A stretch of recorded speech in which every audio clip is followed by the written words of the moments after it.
Mpulira nnyo abakyala ennaku zino abagamba nti abasajja nabo baagala bakazi bakoze ka ssente.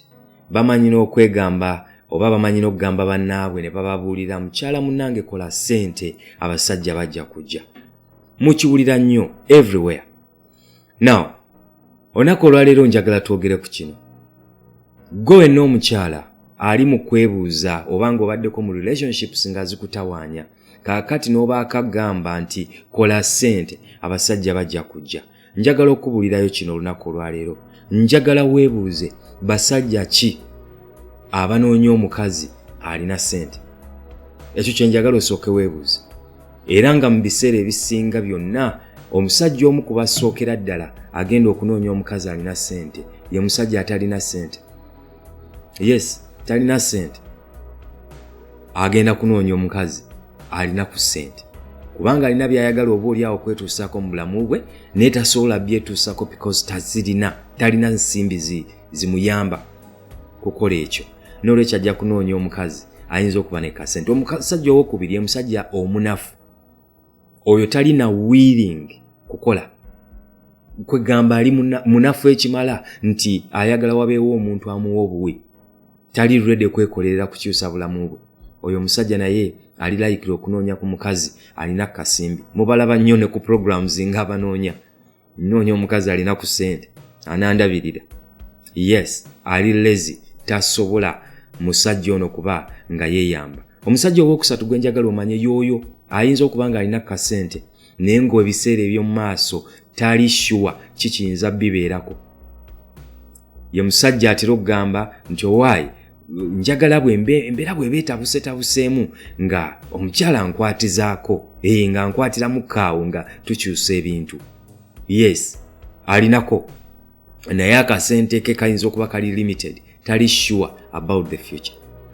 Now, njagala bino ebika byonna ebisatu okimanye oli gwe nasoose okwogerako nti ye ayinza okuba ali broke leero naye obulamu bwe busobola okukyusa kenkya. N'olwekyo senga obulamu bwe bukyuka kyandibadde kirungi gwe omukyala n'oba ng'olina already qualities ezimala oba ze yandyetaze mu mukyala okuba ng'omusajja oyo asigala nawe mu bulamu, because wekinaaba nga kyolina kiri kimu nsimbi omusajja oyo n'akyusa obulamu bwe ajja kuleka. Ebiseera ebisinga ajja kulaga ensonga lwaki ojja wulira abakyala bangi nnyo nga beebuuza mbadde n'omusajja ono mulabiridde buli kimu muwadde ssente zange mutandikidde ne business bw'amaze okukyusa obulamu bwe nandeka.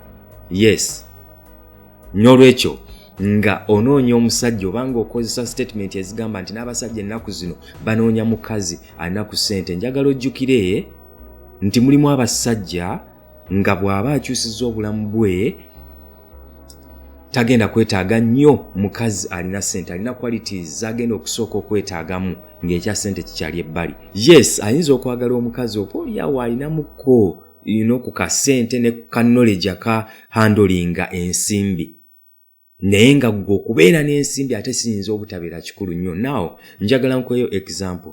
Tunuulira omusajja ayinza okutuuka ku bugagga. Katugeze ngenda kuwa example nga obwa Sudir. Oba n'abagagga abalabe mumanyiko abatono abayimirizaawo ekonomi mu maanyi ennyo ey'eggwanga lino. Omusajja kikabo ekityo olowooza ayinza okutunula ennyo ku ssente zo okusinga ebirala byonna, because at the end of the day omusajja alina ssente ezimala, alina ensimbi. Ekyo kyo kyolina okumanya, already ensimbi aba azirina, n'olwekyo kye yeetaaga kiyinza okubeera beyond ensimbi.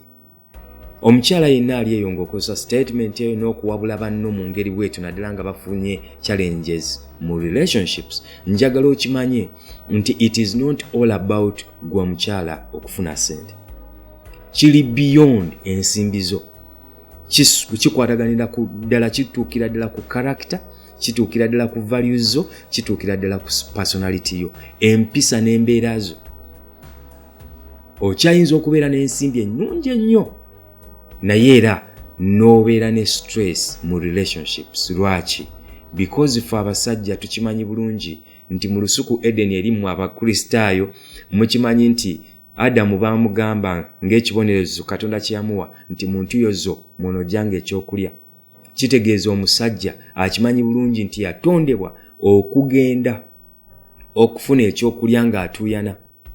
Teyali waakulya yekka wabula aleeta eri famire ye mwe muli omukyala n'abaana n'ezzadde. Kitegeeza muntu yozo mono nga ekyokulya ogwo gwaffe, omulimu gwaffe gwatuweebwa ng'abasajja. Omusajja yenna akimanya asobola okukyusa obulamu bwe.